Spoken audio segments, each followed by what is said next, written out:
I've found after teaching writing for 15 years now that if we want to connect our students to the curriculum, if we want to help them hone their skills as writers, we have to allow the content to be the experiences that they're living on an everyday basis.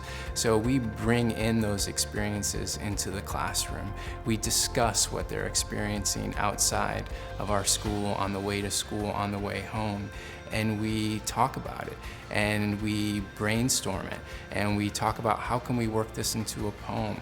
And if the student's allowed to write about what is meaningful to him or her, then writing becomes something very different.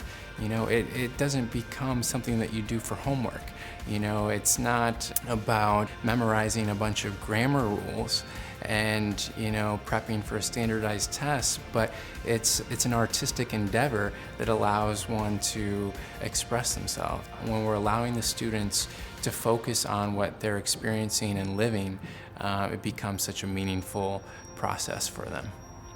I can think of one student in particular who was really disengaged from his academic work and certainly never considered himself to be a writer.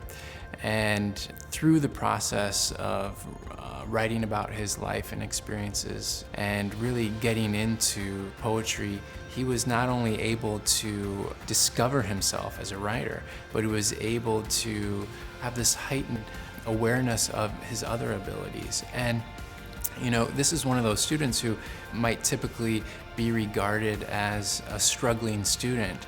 And after the process of going through this poetry unit and writing these poems, he had a higher degree of confidence. He was among the first to be willing and excited to share his work.